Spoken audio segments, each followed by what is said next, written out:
अस्सलाम वालेकुम। इस वीडियो में बात करेंगे हर्पीज जोस्टर ऑप्थेल्मिकस की। What is herpes zoster ophthalmicus? Definition पता होनी चाहिए कि it is an ocular and periocular disease due to the involvement of the ophthalmic division of trigeminal nerve by your herpes zoster virus। herpes zoster virus देखा गया है कि usually बचपन में हमें क्या कॉज कराता है? चिकन पॉक्स कॉज कराता है, जिसका वेरिसेला पोर्शन होता है। और जो जोस्टर पोर्शन है वो ओल्डर इंडिविजुअल्स में शिंगल्स या जोस्टर ऑप्थेल्मिकस कॉज कराता है। पैथोजेनेसिस का वही है जो हमने हर्पीज सिम्प्लेक्स की पढ़ ली थी कि वही प्राइमरी इन्फेक्शन हुआ होगा, वो तो कोई इतना इंपॉर्टेंट नहीं था। रिकरेंस फिर किसी भी वजह से इम्यूनो कॉम्प्रोमाइज जब हुआ तो ये वाला जो हर्पीज जोस्टर होता है, हर्पीज जोस्टर भी just like herpes simplex it gets itself latent in your trigeminal ganglion या sensory ganglion of dorsal nerve roots. वहाँ से वही रेप्लिकेट करेगा, रिएक्टिवेट होगा और क्या कहते हैं जो सेंसरी नर्व्स हैं उनके डाउन अलॉन्ग माइग्रेट करेगा, जिसमें यूजली ऑप्थेल्मिक डिवीजन और ट्राइजेमाइनल नर्व पे ये माइग्रेट करता है।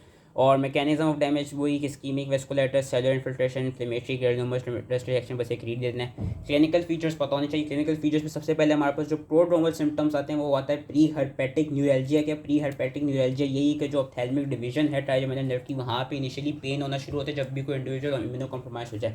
फिर जो स्किन के लीजन है, स्किन के अब क्योंकि हम आई पढ़ रहे हैं तो आई में हमें स्किन के लीजन ही पता होना चाहिए। स्किन के लीजन वैसे मैं एक रीड देता हूँ जो पता होना चाहिए कि सब स्किन के लीजन में बस याद रखना है कि सबसे पहले पेनफुल एरिथमा बनेगा कि रेडनेस होगी painful.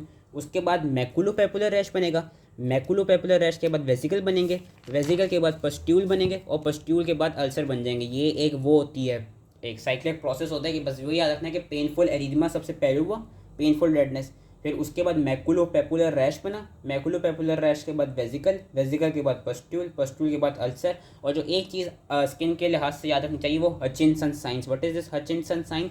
Hutchinson sign is the presence of vesicles on the tip of nose. ये याद होना चाहिए। हचिनसन साइन पूछ लिया जाता है क्योंकि हर्पीज जोस्टर में मिलता है। और ऑकुलर की तो मैंने डिफरेंशिएटिव पॉइंट्स बता दिए थे हर्पीज सिम्प्लेक्स की वीडियो में कि जो हर्पीज जोस्टर के वो होंगे डेंड्रेटिक अल्सर्स वो क्लब शेप नहीं होंगे। एक और जो डिफरेंशिएटिंग पॉइंट वैसे में मिलता है वो ये मिलता है कि जो हर्पीज जोस्टर है, हर्पीज जोस्टर में एज वी कैन सी इसमें हमें स्किन के लीजन्स मिलते हैं। हर्पीज सिम्प्लेक्स में हमको स्किन के लीजन्स नहीं मिलते। और पोस्ट हर्पेटिक न्यूरैल्जिया का ऑकुलर लीजन्स जो है, ऑकुलर लीजन्स क्योंकि we are studying eye, ocular lesions याद करने होंगे। कौन कौन से ऑकुलर लीजन्स मिलते हैं? Acute epithelial keratitis, microdendritic ulcer. जो मेन चीज़ मिलती है कि यहाँ के they are not club shape, they are not the terminal ends are not club और umbrella shape and they are also micro के छोटे होते हैं compare to herpes simplex, they are more smaller. उसके अलावा filamentary keratitis, nummular keratitis, disciform keratitis है। बस जो मैं चीज़ें बोल रहा हूँ याद रख लेनी। ऑकुलर लीजन में क्या? Acute epithelial keratitis, microdendritic ulcer, filamentary, nummular, disciform keratitis. Corneal sensation यहाँ पे भी रिड्यूस्ड होंगी। एपिस्क्लेराइटिस मिल सकता है, कंजंक्टिवाइटिस जो कि एक्यूट फोलिकुलर टाइप का होगा, सेकेंडरी ग्लोकोमा भी मिल सकता है, एंटीरियर और पोस्टीरियर यूवियाइटिस भी मिल सकते हैं। न्यूरोलॉजिकल कॉम्प्लिकेशन उन्होंने बताएंगे कि ऑप्टिक न्यूराइटिस या क्रेनियल नर्व की पैल्जी मिल सकती है, लेकिन ये इतना रेयर है। मेन जो हमने याद रखना है ऑकुलर लीजन्स हर हाल में याद रख लेना है। और स्किन में वही हचिनसन साइन एटलीस्ट याद रख लेना है कि एक्यूट एपिथेलियल केराटाइटिस ऑकुलर में, microdendritic ulcers, filamentary keratitis, nummular keratitis, disciform keratitis, corneal sensation reduce, conjunctivitis, acute follicular type का episcleritis, secondary glaucoma, anterior uveitis, posterior uveitis. Cornea पढ़ें तो एटलीस्ट ये 5 तो याद होने ही चाहिए कॉर्निया से रिलेटेड।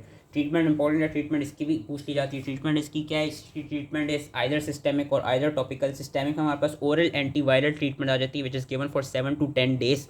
कौन सी आ जाती हैं दवाएं? Famciclovir 500 milligram 3 times per day for 7 to 10 days, valacyclovir 1 gram 3 times per day and acyclovir 800 milligram tablets 5 times per day। ये हमारे पास ओरल एंटीवायरल आ जाती है। उसके अलावा इंट्रावीनियस एसाइक्लोवेयर 5 to 10 मिलीग्राम पर किलोग्राम 3 times डेली।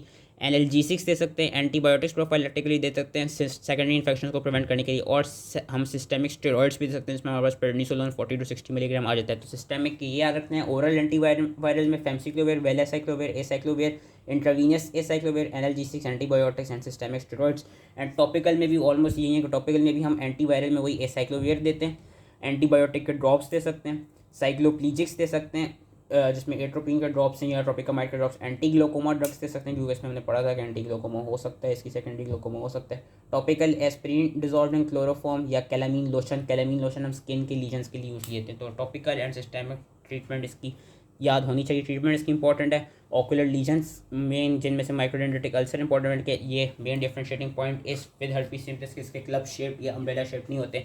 स्किन के लीजन्स के सिर्फ नाम याद रखने हैं। और हाँ बस यही पता होना चाहिए। ये भी जस्ट लाइक हर्पीज सिम्प्लेक्स ज़्यादा ट्राइजेमाइनल गैंग्लियन में ही रिलेटेड होता है। तो आई होप इस समझ में आ गया हो। Thank you.